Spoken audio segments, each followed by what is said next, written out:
Roosevelt's weak hand and Trump's strong one in Eastern and Central Europe. Will Trump play his good cards?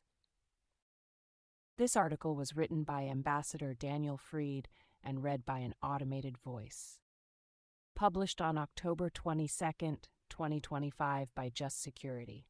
An essential resource for those shaping a just and secure world.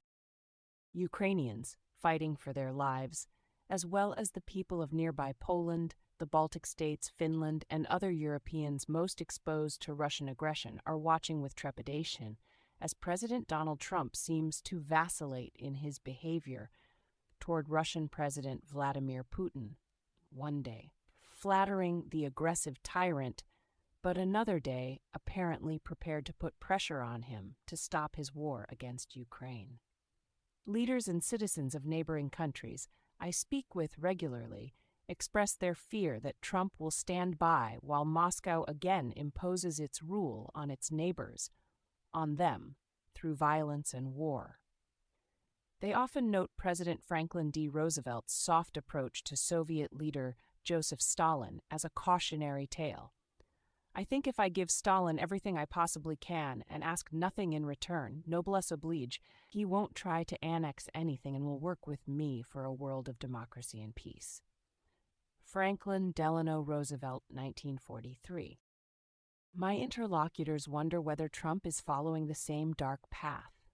They often ask that of me in particular, an old friend of the region involved in U.S. policy toward it from 1989 onward.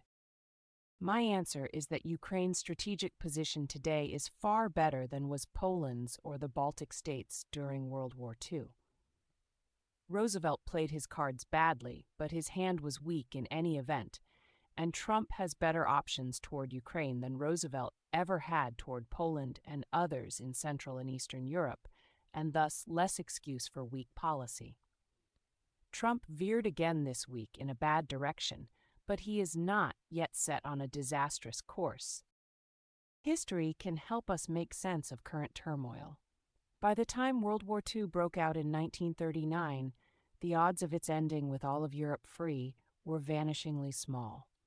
The Western democracies faced not one, but two aggressive tyrants on the continent, Hitler and Stalin.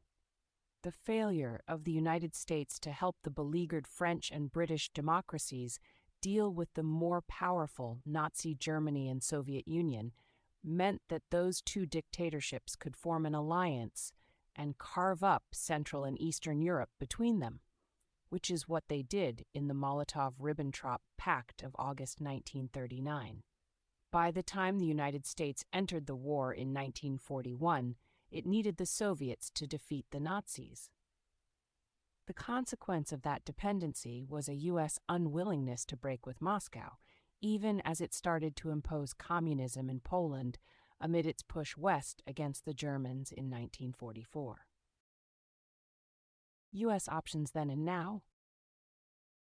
Roosevelt, as the quote above shows, was trying to flatter Stalin into going easy on Poland and other countries in Central Europe that the United States hoped the Soviet Union would liberate, but was in fact conquering. It makes for bad reading now, but U.S. options were limited. George Kennan, the first U.S. Sovietologist, then serving at the U.S. Embassy in wartime Moscow, urged visiting Roosevelt's special envoy Harry Hopkins in 1944 to push back on Soviet demands over Poland. But U.S. leverage was complicated. The United States could have threatened to curtail Lend-Lease support for the Soviet war effort, but U.S. and allied European leaders needed Soviet armies to keep battling the Germans, especially after the United States and the UK were on the ground in France struggling to advance east.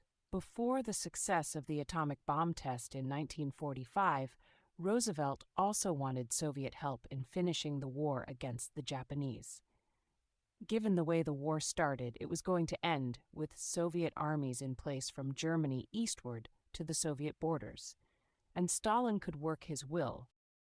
Trump's options are better. There is but one major aggressive tyrant in Europe today. Ukraine is not caught, as was Poland and the countries of Central and Eastern Europe, between two aggressors, but has friends and potential allies at its back. The United States doesn't need Putin's Russia for very much. Most European countries also don't need Russia for very much now that most have altered their sources of oil and natural gas at great cost.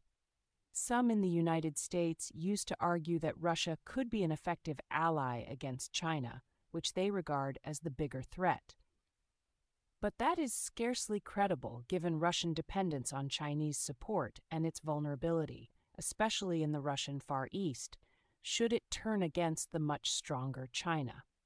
In any case, trying to recreate Roosevelt's dilemma of needing one tyrant to deal with another hardly seems wise policy. Nor does Putin's Russia possess the relative power of Stalin's USSR. Stalin was able to occupy the Baltic states within days and seized almost 20% of Finland's territory in a few months of war. Putin cannot manage to overcome Ukrainian resistance after more than 3 years of fighting. Russia's economy is vulnerable, and Ukrainian attacks on its energy infrastructure are beginning to bite. Putin possesses nuclear weapons, while Stalin had none before 1949. But Russia does not have strategic superiority and is unlikely to obtain it. In short, by 1943, Roosevelt had few options to deflect Stalin from imposing his will on the countries his armies occupied. Trump has many options to help defeat Russian aggression against Ukraine, but has chosen not to use them. He has withheld additional measures of economic pressure on Russia. He has hesitated as much as the Biden administration in providing new advanced weapons to Ukraine. For the present, Trump has chosen not to use U.S. leverage. Not the worst case, but still missing opportunities. But Trump has not, as some critics claim, sided with Putin against Ukraine, at least not yet. U.S. intelligence is apparently still flowing to Ukraine. Trump reportedly pressed President Volodymyr Zelensky in their October 17 White House meeting to accept a Russian demand that Ukraine surrender land in Donetsk and Luhansk provinces that Putin claims but is unable to conquer. That was ill-advised.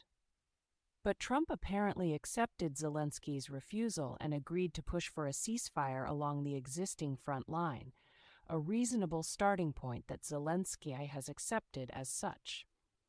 Trump also had agreed to yet another meeting with Putin in the ill-considered venue of Budapest, the site of the failed 1994 Budapest Memorandum, that offered Ukrainian what turned out to be empty security assurances in exchange for its surrendering its Soviet-era nuclear arsenal. But the latest reports suggest that Russian maximalism has met with U.S. resistance, and the meeting is postponed indefinitely.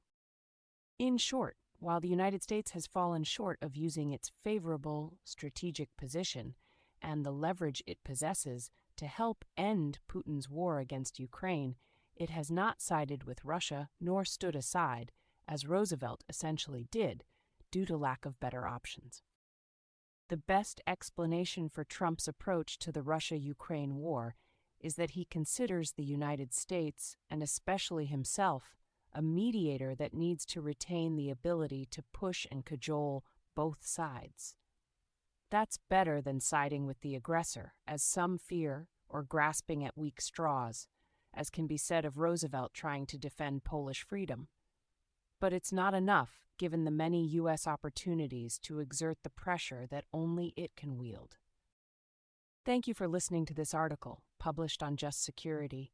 To stay up to date on Just Security's analysis of law, policy, and current events, go to justsecurity.org, subscribe to Just Security on Substack, and follow us on LinkedIn, Blue Sky, Facebook, and Threads.